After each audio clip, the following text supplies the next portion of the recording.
오늘 계속해서 이제 사순절의 말씀을 이어가고자 합니다. 사순절의 말씀이 아니죠. 사사기의 말씀 죄송합니다. 사사기의 말씀을 이어가고자 합니다. 사사기를 쭉 읽어가면 정말 암울했다라는 생각이 들어요. 그리고 사사기의 아주 중요한 아픔이라고 할 수 있죠. 중요한 사사기의 영적인 흐름 중에 하나가 점점 더 사사로 부름받은 사람일지라도 그가 과연 사사로서 합당한 인물일까라는 의구심이 굉장히 많이 드는 사람들이 사사로 세워진다라는 거예요.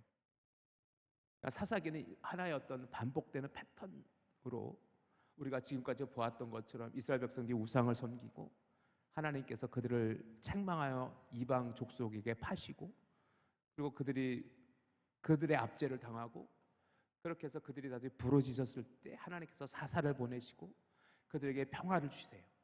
평온하게 하세요. 그리고 또다시 어느 일정 사사가 죽거나 어느 일정 시간이 지나면 또다시 그들은 타락되어져 우상을 섬기는 그런 7가지 패턴들이 계속 반복되어지는데 그냥 반복되어지는 것이 아니라 그 암울함이 더욱더 깊어져요. 어떻게 할 수 있냐면 그 사사로 부름받은 사람들이 점점 더 그 영적인 타락의 강도가 짙어지는 것 같아요. 그래서 사사기는요, 사사시대가 지나가면 지나갈수록 그 영적인 흐름은 더 암울해지고 더 사사 자체가 사사로 부름받은 것 자체가 굉장히 그 사람 사사 맞아? 라고 할 정도로 그렇게 좀 암울해지고 좀 슬퍼요.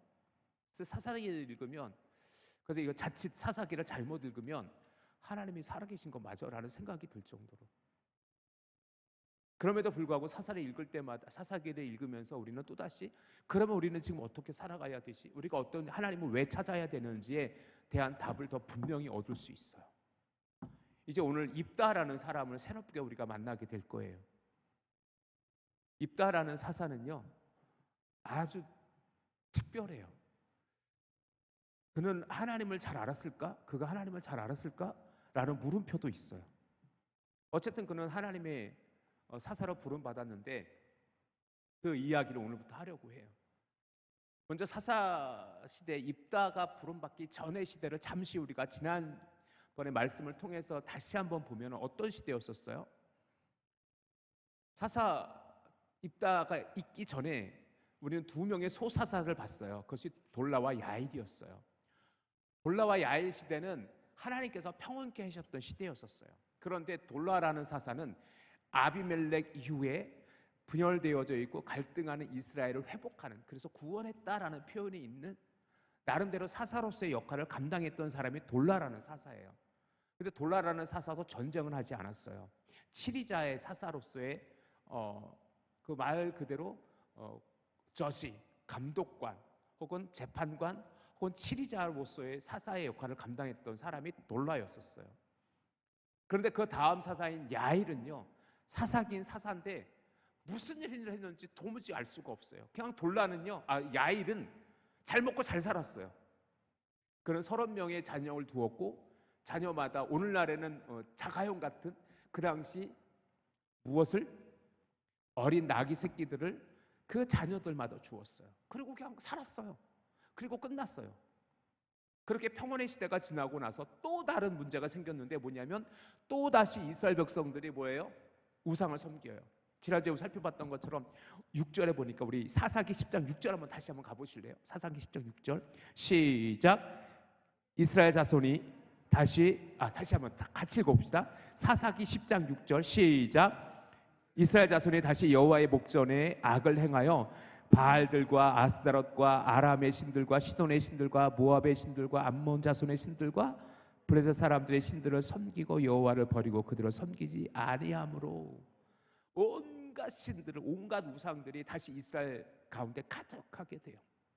그래서 하나님께서는 다시 암몬을 세워서 암몬 족속을 세워서 엄밀히 말하면 암몬 족속은 이스라엘의 혈족과도 같아요. 그 조상을 따지고 올라가다 보면 조카 아브라함의 조카 롯의 후손이에요. 암몬과 모압이 조카 롯에 의해서 세워지기도 해요. 그런데 문제는 뭐냐면 이 암몬 자손을 들어서 그들을 하나님께서는 책망하세요. 그래서 이제는 그들이 하나님께 회개해요. 하나님, 도저히 못 살겠습니다. 우리를 도와주십시오. 했더니 하나님께서 뭐라고까지 말씀하셨냐면 13절 한번 보세요. 13절. 오늘 본문 아니지만 오늘 본문 이해하기 위해서 13절 한번 보세요. 13절 시작. 너희가 나를 버리고 다른 신들을 섬기니 그러므로 내가 다시는 너희를 구원하지 아니하리라. 하나님께서 그들을 완전히 외면해 버려요. 마치 출애굽 시대에 시내산에서 금송아지를 만들었던 이스라엘 백성들에게 내가 다시는 너를 인도하지 않을 거야 라고 하시면서 모세에게는 이제 저 패역한 백성들을 내가 이 광야에서 없애버리고 모세 너의 후손으로 또다시 하나님의 그 땅을, 가나안 땅을 너희가 차지하게 할 거야 라고까지 하실 정도로 하나님께서 굉장히 분노하셨던 걸 볼 수 있어요. 화를 내셨어요. 그런데 그 하나님의 음성을 듣고 이스라엘 백성들은 또다시 회개해요. 그랬더니 하나님께서 마음이 약해서, 너무나도 은혜로우신 하나님, 자비하신 하나님, 그래서 16절 한번 보세요. 16절 시작. 자기 가운데에서 이방신들을 제하여 버리고 여호와를 섬기매 여호와께서 이스라엘의 곤고로 말미암아 마음에 근심하시니라. 뭐예요? 하나님 마음이 흔들리고 있는 거예요. 저놈들 어떡하지? 좀 이렇게 제가 좀 이렇게 조금은 좀 격하게 표현하면 하나님의 마음이 그거예요. 저놈의 새끼들 어떡하지? 어쨌든 하나님이 선택한 백성이에요. 그런데 계속해서 우상을 섬기고 타락되어졌다가 또 하나님께서 암몬 자손 혹은 블레셋 혹은 미디안 혹은 그 외의 족속들로 에글론, 그런 족속들로 그들을 하나님께서 책망하실 때 그들은 또 하나님께로 돌아와요. 그래서 하나님께서 너무너무 속상해서 다시는 너희를 구원하지 않을 거라고 말씀하셨지만 또 그들이 하나님께 매어 달리니 어떡해요? 또 하나님께서 어떻게 해야 될지 근심하고 있었어요. 이때 즉 오늘 보면 17절을 가보세요. 그때에 암몬 자손이 모여서 길르앗과 전쟁하려고 진을 치고 있어요. 7절 한번 다시 가보세요. 7절 여호와께서 이스라엘을 진노하사 블레셋 사람들의 손과 암몬 자손의 손에 그들을 파심해 라고 기록되어져 있는 것처럼 이제는 하나님께서 이제 막 그들을 포기하고 싶었을 때 또다시 그들이 하나님께 돌아왔고, 그러니 뭐예요? 하나님께서 근심대에 여겼을 때 그때 이제 암몬 자손이 이스라엘 백성들과 전쟁하기 위해서 진을 치고 있어요. 그러니 뭐예요? 그러니 어쩔 수 없이 이스라엘 백성들도 미스바에서 진을 치고 있어요. 미스바. 나중에 이제 사무엘 시대에 사무엘이 다 같이 모여서 성회를 했던 곳이 미스바인데 그 미스바에 모여서 지금 어떻게 해야 될지 당황하고 있어요. 문제는 뭐냐면 그때 지도자가 없어요. 오늘 18절, 10장 18절, 10장 마지막 절 말씀을 잘 읽어보세요. 우리에게 주는 메시지가 굉장히 강해요. 18절 같이 한번 읽어봅시다. 시작. 길르앗 백성과 방백들이 서로 이르되 누가 먼저 나가서 암몬 자손과 싸움을 시작하랴. 그가 길르앗 모든 주민의 머리가 되리라 하니라. 원문을 보면요, 그들이 말하되 누가 그 사람인가? 히브리 원어는요, 누가 그 사람인가? 라고부터 시작해요. 즉 뭐냐면 누가 우리의 지도자가 될 것인가? 이때까지 입다가 아직까지 등장하지 않았을 때예요. 즉 뭐냐면 중요한 건 뭐냐면 이제는 하나님께서 암몬 자손을 통해서 이스라엘 백성을 심판하시고자 해요. 하셨어요. 그리고 암몬 자손은 하나님의 도구처럼 쓰여져서 하나님의 그 채찍질이 되어져서 이스라엘을 치려고 와요. 그리고 이스라엘 백성들도 거기에 대항하여 싸워야 되는데 지도자가 없어요. 리더가 없어요. 그것이 지금 사사기의 영적인 암흑을 잘 표현해주는 본문이기도 해요. 사랑하는 성도 여러분, 기억하십시오. 영적인 암흑기일수록 지도자가 존재하지 않아요. 지도자는 존재할 수 있을 때 그가 리더십을 발휘하지 못해요. 그것이 이 시대의 아픔이기도 하고 사사시대의 영적인 암흑이기도 했었어요. 문제는 뭐냐면 다시 야일 시대로 넘어가야 되는데, 사사 야일이 했던 게 뭐예요? 그냥 자기 시대에 잘 먹고 잘 살았어요. 그게 끝이에요. 그러니 뭐예요? 자연스럽게 다음 세대가 하나님께 쓰임받을 사람이 없었던 것이죠. 다음 세대 지도를 세워가지 않았던 거예요. 돌라의 사사시대 이후로 야일이 그대로 세워졌어요. 하지만 야일이 죽은 뒤로 이스라엘은 사사가 존재하지 않았어요. 그리고 그들이 암몬과 전쟁을 해야 되는데, 오늘 18절의 기록처럼 그들을 이끌을 사사가 없어요. 이때 전쟁의 방법이 어떤 방법이냐면, 처음에 전쟁이 시작되어지면 전면전이기보다는 가장 먼저 그 양나라의 양군의 진영에서 최고의 장수가 나와서 1대1로 싸우는 경우가 종종 있었어요. 우리가 쉽게 그 다윗과 골리앗의 싸움을 생각해 보면 돼요. 즉 뭐냐면, 양쪽 진영에서 가장 뛰어난 장수가 대표로 나와서 먼저 그들이 싸워요. 그래서 진 쪽의 군이 거의 패배할 가능성이 높아요. 굉장히 중요해요. 그래서 가장 먼저 전쟁에 나간, 가장 선봉장이라고 하잖아요. 가장 먼저 전쟁에 나간 그가 지도자예요. 그가 굉장히 중요한 역할을 해요.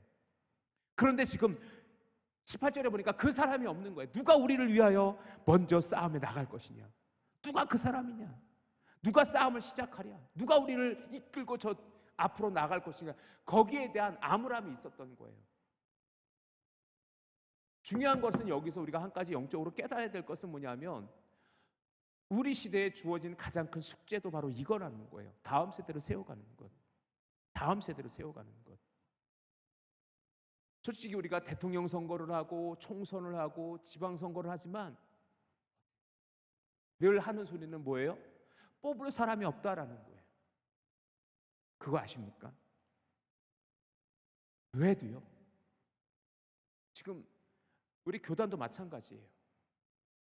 각 교회에서 목사님들을 청빙하려고 굉장히 많은 애를 써요. 특별히 부교육자라든지 전사님을 청빙하려고 엄청나게 많은 애를 써요. 그런데 구할 수가 없어요.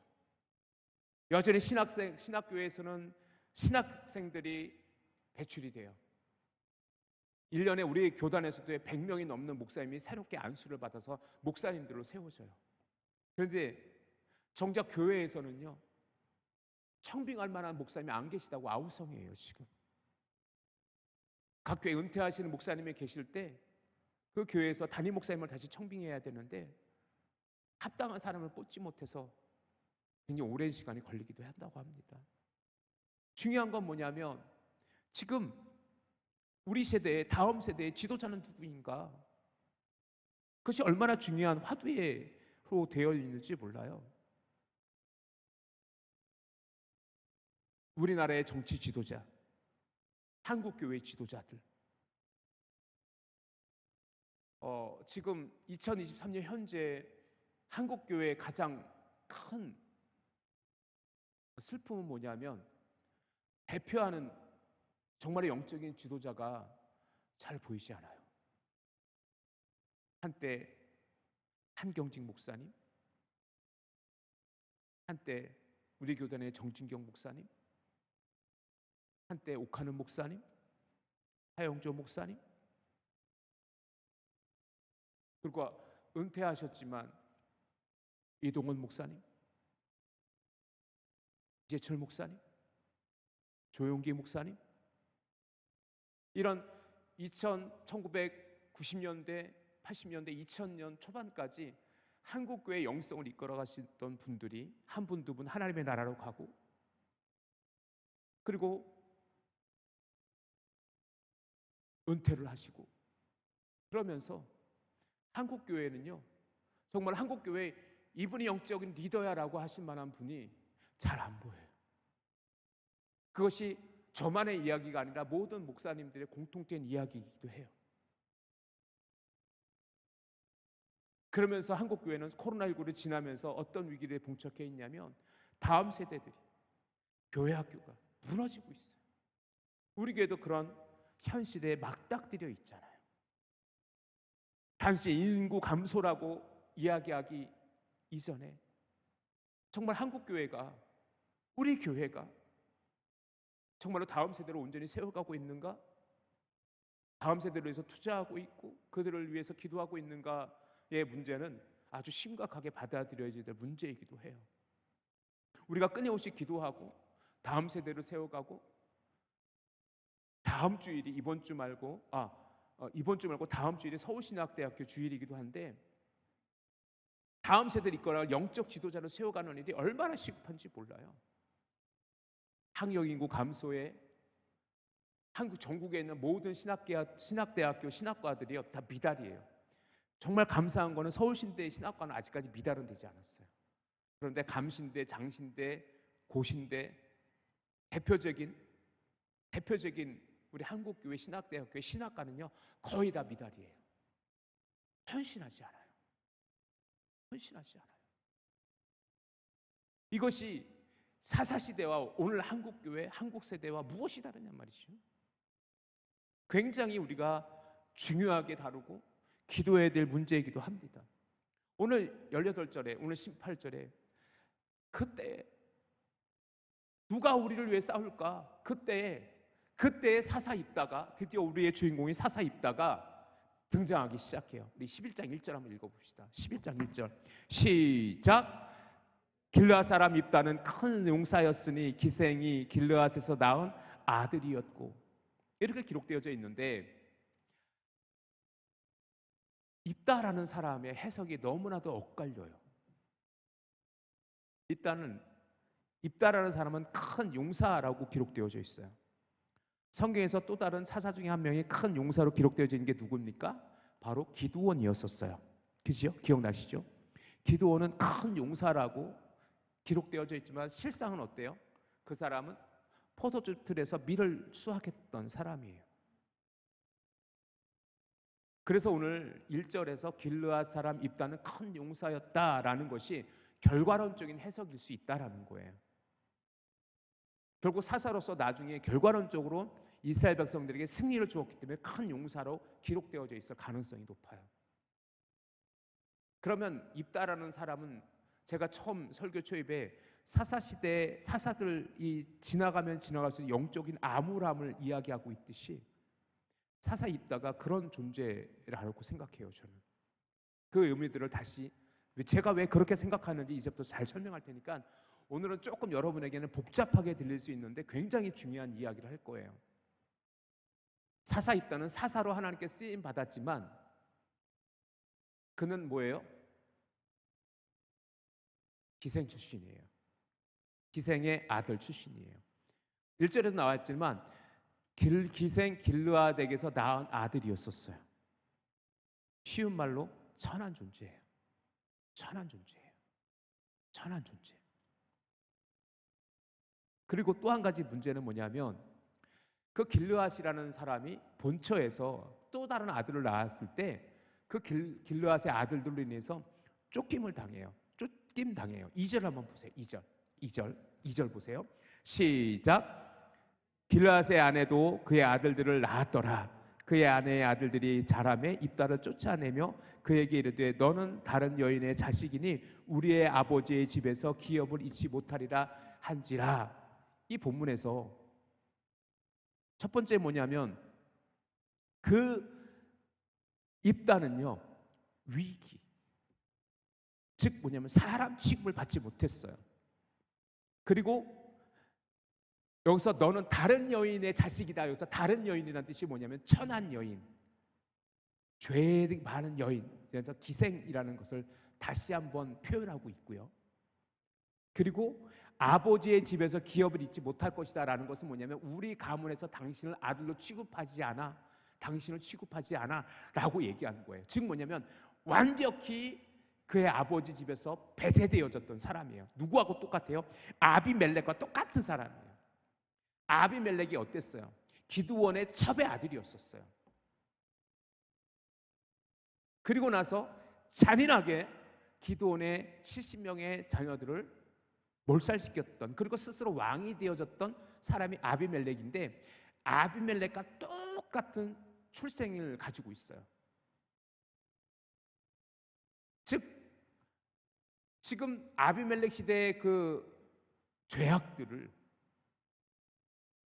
되려 입다라는 사람을 통해서 다시 부각하고 있는 것만 같아요.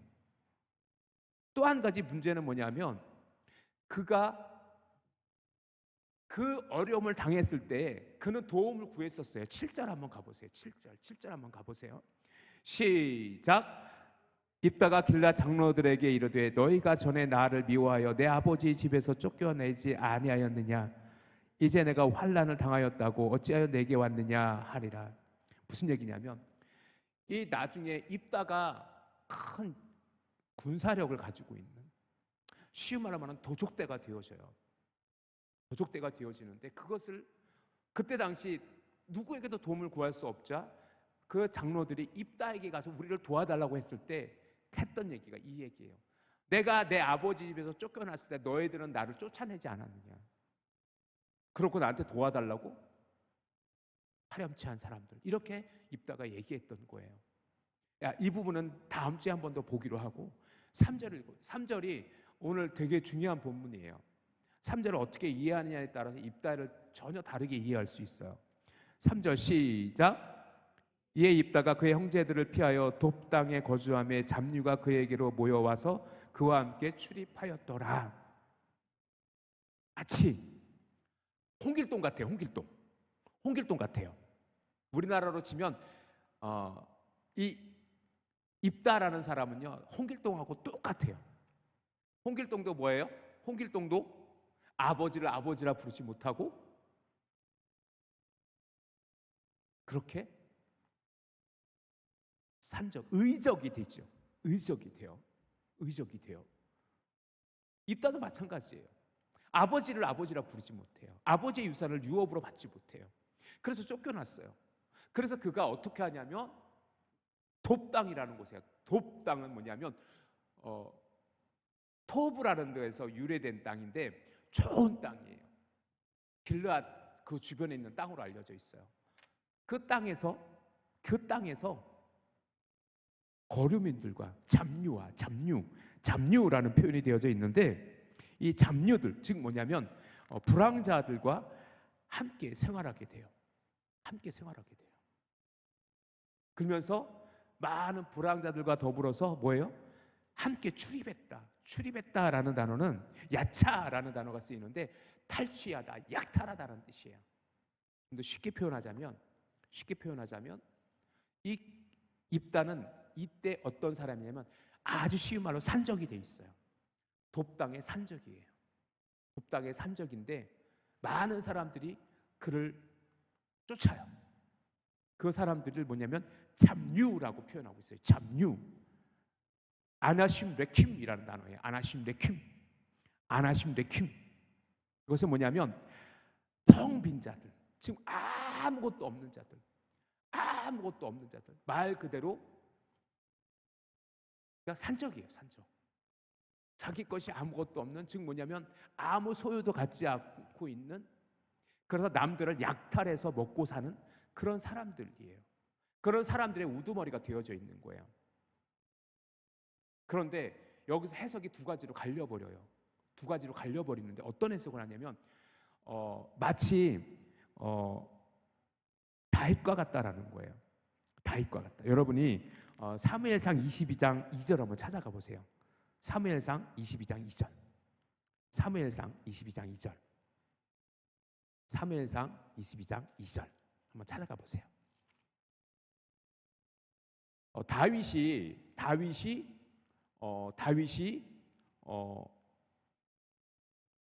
사무엘을 피해서 도망갔을 때 많은 사람들이 그를 쫓아요. 400명이. 사무엘상 22장 2절이 그것이 기록되어져 있어요. 1절과 2절을 한번 읽어볼게요.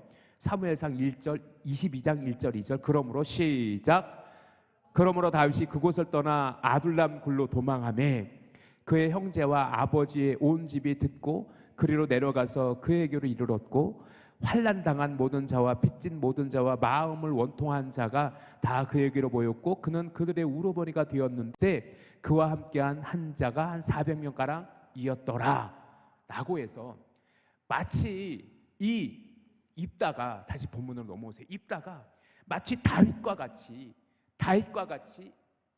본인은 비록 첫 기생의 아들이고 그 아버지 집에서 쫓겨났지만 많은 사람들을 데리고 사는 의적과 홍길동과 같은 존재야 라고 해석하는 사람이 있어요. 그래서 그 모습을 보고 그 이스라엘 사람들이 가서 입다에게 우리의 장관이 되어달라고 이야기하는 거야 라고 해석하는 사람들이 있어요.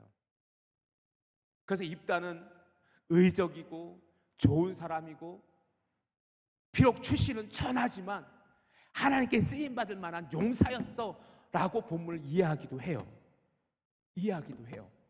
그런데 저는 생각이 좀 달라요. 왜냐하면 다시 사사기 9장 4절로 한번 가보세요. 사사기 9장 4절로 한번 가보세요.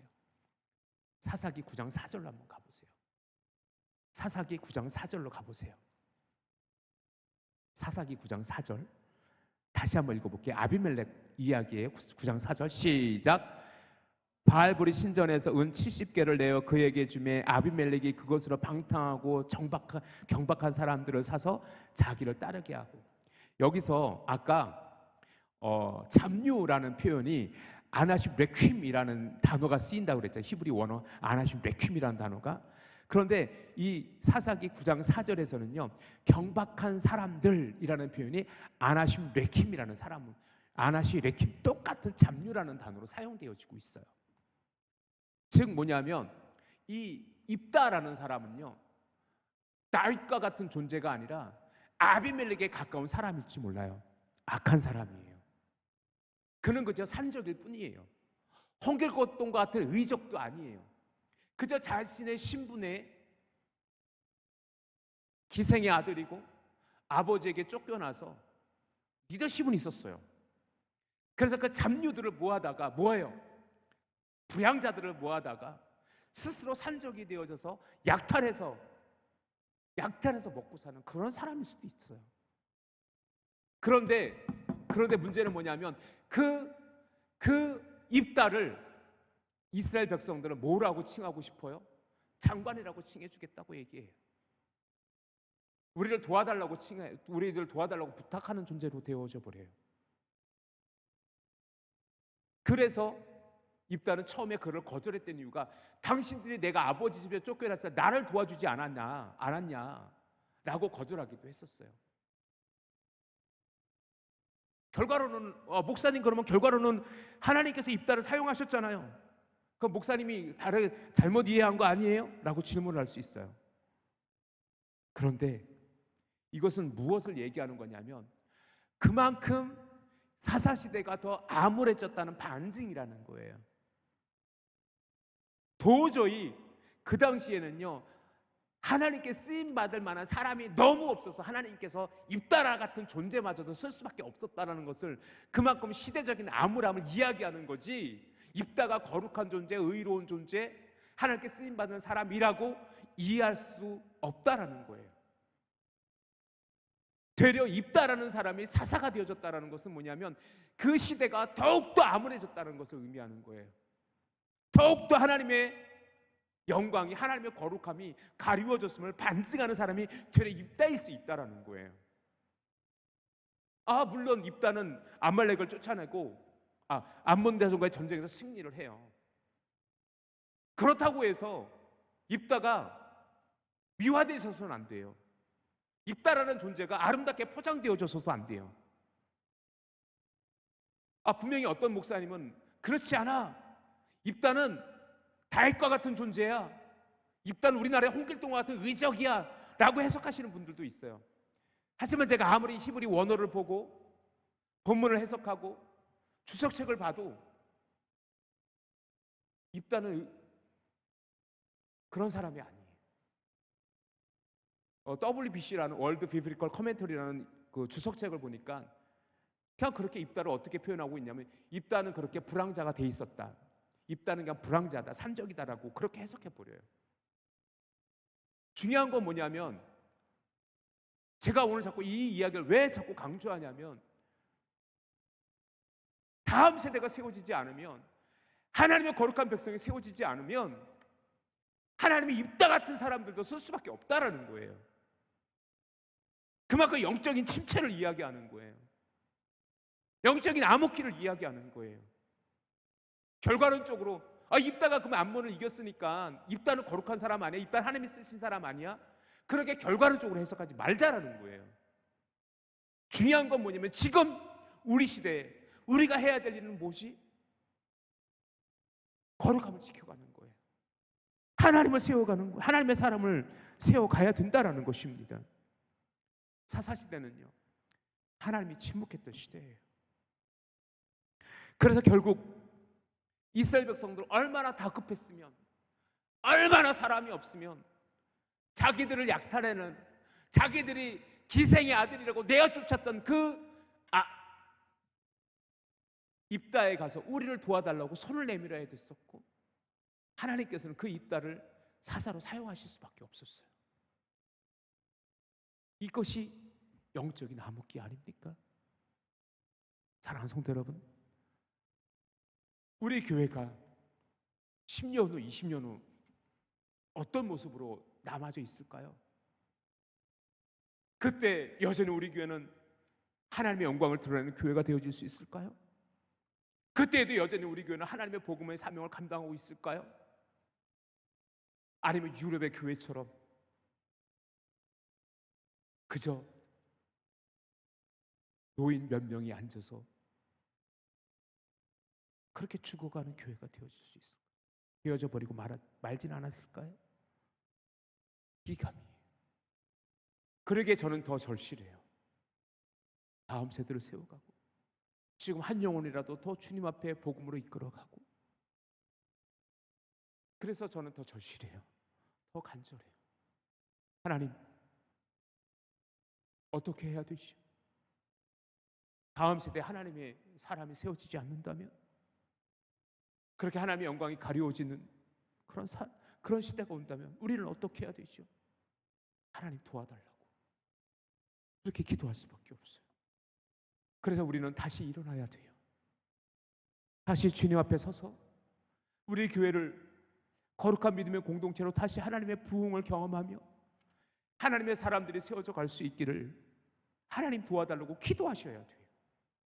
한국교회가 부흥해야 돼요. 우리 교회가 다시 부흥의 때를 맞이할 수 있도록 지금 기도로 준비해야 돼요. 다음 세대로 세워가지 않으면, 지금 다음 세대 또다시 하나님의 영광을 드러낼 하나님의 사람들이 세워지지 않으면, 유럽의 교회가 그렇듯이 하나님의 교회가 남녀들이 춤추고 술 마시는 클럽이 되어질 수 있어요.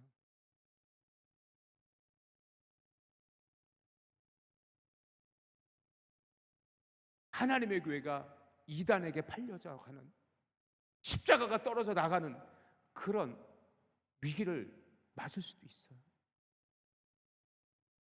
그것이 지금 현실이에요. 인천에 가면요, 굉장히 큰 감리교회가 있었어요. 그런데 갈등하고 쪼개지다 그 교회가 팔렸는데 이단 하나님의 교회에 팔려져 버렸어요. 그런데 하나님의 교회라는 그 이단은요,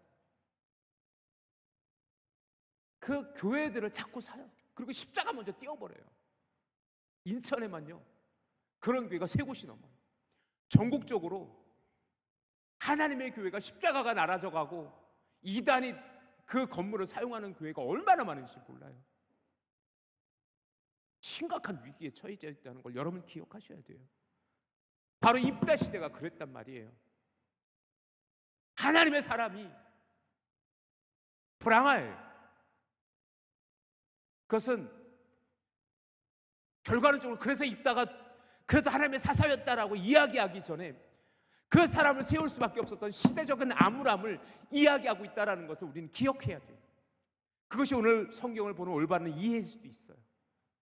우리는 어떻게 해야 될까? 그래서 더 충격적인 이야기로 오늘 본문이 읽혀질 수 있어야 돼요. 사랑하는 성도 여러분, 기억하십시오. 하나님의 교회가 다음 세대에 어떻게 되어질까? 우리는 하나님의 교회를 어떻게 세워갈까? 우리 교회, 주님 어떻게 우리 교회가 더 부흥할 수 있을까? 다음 세대를 채워갈 수 있을까? 기도하고 또 기도하며 하나님의 거룩한 사명을 감당하는 우리 교회 되어질 수 있기를 주님의 이름으로 축원합니다. 따라해 보십시오. 따라해 주십시오. 믿음으로 고백합시다. 우리 교회에 다시 따라해 주세요. 믿음으로 고백해 주세요. 우리 교회를 부흥시켜 주시옵소서. 우리가 복음의 능력으로 일어서겠습니다. 기도하십시오. 선포하십시오. 오늘 다시 한번 우리 교회 가운데 하나님의 부흥과 하나님의 거룩한 다음 세대들이 사사시대처럼 그 다음 세대들이 존재하지 않는 것이 아니라 다음 세대들이 든든히 세워져 갈 수 있기를 원합니다. 간절히 기도하면서 우리 주여 삼창하시면서 우리 간절히 기도합시다. 주여 주여 주여